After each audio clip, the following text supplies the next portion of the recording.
Very interesting question, and I actually got it a couple times in many different versions. And the question is regarding my personal near-death experience. So for the viewers who don't know what I'm talking about, I suggest you go to my website to see the entire video, how I became religious after a near-death experience. And I'm going to add a link under this video on YouTube for the website. But if you're watching this video on Facebook or a different place, simply go to alonanava.com. It's ALONANAVA.com to see the full story of my near-death experience, how I became religious. But the question that I got, and I've been asked that a few times in different ways, is can I give an explanation, or can I give some type of information? How did I know, in my experience, that the Torah is true? Like, how did I know to choose Dafka the Torah? And how did I know that to choose Judaism? And did I see the actual 613 mitzvahs, commandments? And what did I see that made me understand that the Torah is the truth? So the thing is that, first of all, to explain what I saw in words, it's impossible. Because everything that I saw is so beyond this world that there's no words that can describe what I saw. Now, I remember what I saw, but to bring it down to words, it's almost impossible. It's almost like trying to explain a blind person who was born blind, excuse me, how does the color blue looks?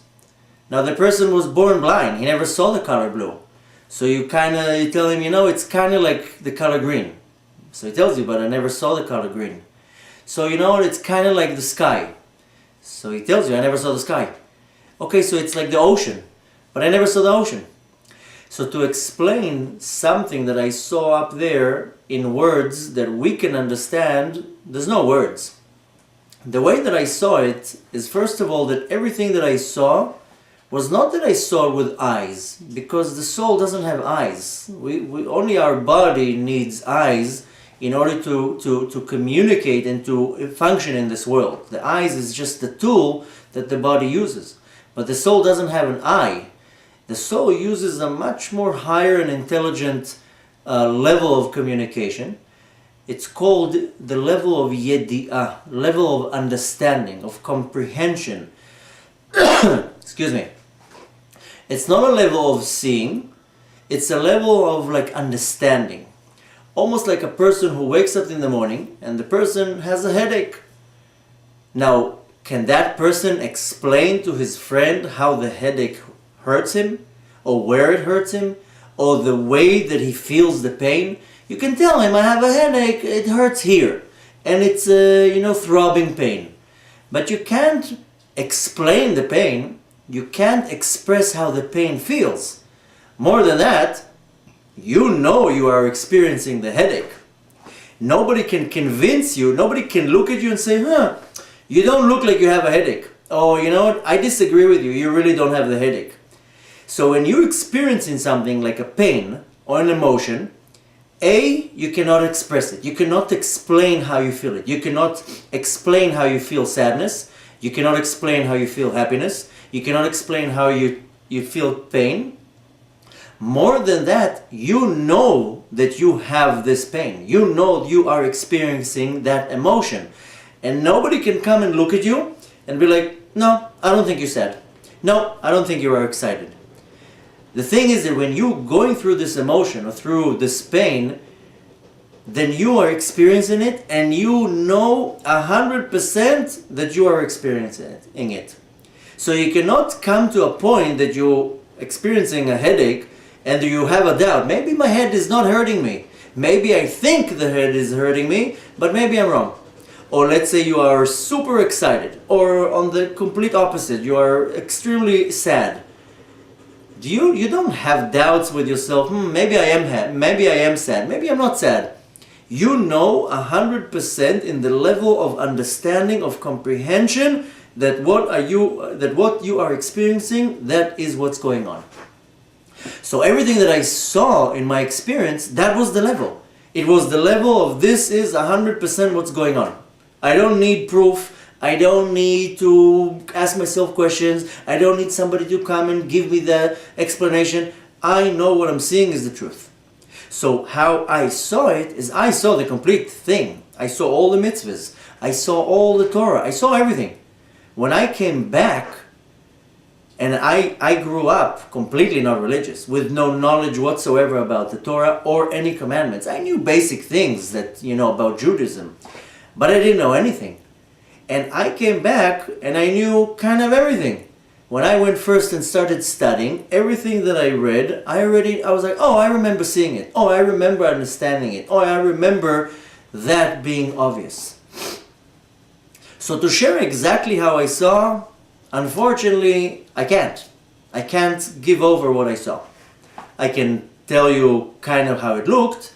I can tell you that I'm 100%, 1,000,000% convinced. And the only way to kind of explain it is looking at the before after, how I look, the before picture, how I looked before. For 28 years I grew up completely not religious. And within a year, I'm totally religious. So a transformation from one side to the extreme other side can only happen from something substantial, from something truth. A lie cannot change a person. It can, move a little bit.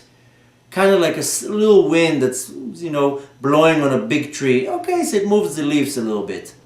But truth, nothing can change the reality, nothing can bend the truth. And when the truth is out in the open, nothing can stand in front of the truth. So unfortunately, I don't have a way to explain what I saw. That is for me and only for me. And it's for me in a way that makes me who I am and makes me fully religious, 100% God-fearing and 100% serving Hashem. The only way that I can express is that everything that I saw was just so real and so true that there was no question about it. When I came back, I didn't have a question, did it happen, did it not happen, do I have to do mitzvahs, I don't have to do mitzvahs. It was just obvious. It was just beyond real to a point that nobody can tell me different. Amazingly, when I started studying, everything made sense, everything was obvious, everything was understandable. I would read, certain halachot, commandments, and I remembered being shown that. So the only way to express what I saw is by me doing it. And by me doing it, because on the surface one might say that living a life like a Hasidic Orthodox Jew, it's kind of a hard life on the surface. There's a lot of mitzvahs you have to do, you're very limited in many things that you have to do. Every little part of your day you have to look at yourself, how you're behaving. I have to go and pray 3 times a day. Every time I eat, I have to say a blessing. Every time I do this, I have to do that. There's a whole list of things to do. So on the surface, one might say, living your life like an Orthodox Jew kind of seems like a very limited and hard life. It's not. It's actually the most amazing and free life because you are connected to the source and you're doing what you're supposed to do. But I'm saying on the surface, a person might say, living your life as an Orthodox Jew is very, very hard. It seems very limited and very demanding and a lot of pressure. So a person does not decide one day to wake up in the middle of his life and say, oh, I want to choose myself the hardest life ever because I just feel like it. So the only way for me to express what I saw is to practice it, is to do it. And when you see me living my life from day to night, 100% serving Hashem, doing all the commandments, doing all the mitzvahs, must be that there's something behind that. A person does not choose to live his life in a very strict and demanding way for no reason. So obviously once you're already in this life, you see right away a reaction, you get satisfaction, you feel the connection with God. Every time you do a commandment, you do a mitzvah. A mitzvah in Hebrew comes from the word tzavta. Tzavta is to connect. A mitzvah connects you with God. Every time you do a mitzvah, a commandment, it connects you with God. So every time when you are a little bit spiritually sensitive, every time you do a mitzvah, a connection to God, you feel it. So if you're far away from religion, and you do here a mitzvah, there a mitzvah, then you don't really feel the connection. That's why a lot of people who are not religious, they do a mitzvah and they're like, I don't feel anything. Why do it? Because the body is very coarse, the soul doesn't have the sensitivity.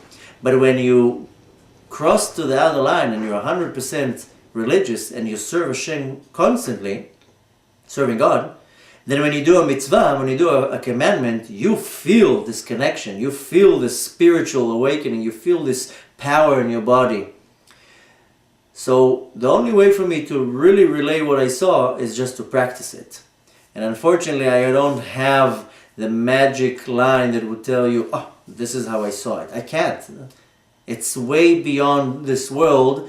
It's in such a high spiritual way that there's no words to give it over. And I can only compare it to a dream. Many people have dreams at night. They wake up in the morning. They remember the dream perfect. Every little detail of the dream they remember. Every location, every word, every person. Excuse me. But when they come to describe the dream, they can't give it over. Because there's no words to contract this information into words. So the answer to the big question is that I can't really explain it in words. More than that, the only way to really show what I saw is by practicing it, and this is exactly what I'm doing. And another way of explaining it is that I saw it in such a way that it was so obvious, so clear, there was no doubt in any way that that's how I saw it. And the most amazing part is that when I became religious when I was 28 years old. I didn't know anything about the Torah. I knew the basics, like I said. But when I came back, I knew all the things that I need to do. I didn't do it right away because it was hard, but I knew everything. And when I started learning, then everything was obvious. Everything was like, oh, I remember seeing that. And amazingly, when I first became religious and I used to tell my experience to rabbis in the yeshiva or to people who are very learned, without me knowing anything about the Torah, I would tell them what I saw, and they told me, oh, you know, what you're saying now is written in this Gemara, in the Talmud. And what you're saying now is written in the holy book of the Zohar. And what you're saying now is explained in the Mishnah. So I remembered seeing things, and I explained it, and I actually found everything in the scripts, in the books, in the holy books. So, to all the viewers that were asking me this question, the Torah is real. There's nothing to doubt it. Everything in the Torah is real. Everything that our sages teach us is real. Everything that we practice for the last 3,000-4,000 years is real. Because only something that is real can sustain itself for thousands of years. You can look at history. Thousands of empires and kingdoms and massive countries, nothing sustained. Look at the Roman Empire, the Greek Empire, all the Persian Empire. Nothing sustained for more than a couple decades, maybe 100 years, because it was all based on lies and not truth. The only thing that sustained for thousands of years is the Jewish belief. And for thousands of years, it's exactly the same. Look at an amazing thing. Thousands of years ago, we got the Torah and all the commandments. In the last couple hundred years, Jews were scattered all over the world. In Europe, Eastern Europe, Russia, the Middle East, you name it, wherever you want, Jews were scattered all over the world. 80 years ago, after the Holocaust, all the Jews were gathered back into the land of Israel. And amazingly, they all practice Judaism the exact same way. They all have tefillin. They all write the tefillin the same way. They all have a Sefer Torah, a holy book, a Torah. They all have the talis. They all have the tzitzis. They all eat the same kosher. They all go by the same rules. How can you explain tens of thousands, hundreds of thousands of Jews scattered all over the world? This one came from Russia, this one came from Eastern Europe, this one came from the Middle East. Each one came from a different part of the world with no connection. 200-300 years ago, they didn't have internet and phones that they can share information. And here everybody's gathering back in the land of Israel, and they're all practicing Judaism, exact same thing. Only the truth can sustain for so long, and only the truth does not break down. So you can see many other theories, they don't last. The only thing, the truth, Judaism, sustained for thousands of years. So by that, that's enough to prove to you that something that is a lie does not sustain. Something that is the truth stays, sustains, and stays forever. So I hope I answered all of the people who asked me that question. I hope I answered the question. And feel free to ask any more questions. And if you're watching this video on YouTube, please subscribe to the channel so you can enjoy future videos. If you're watching this video on Facebook, please like this video and share the post so you can share with your friends the information. And I wish you a great, successful day.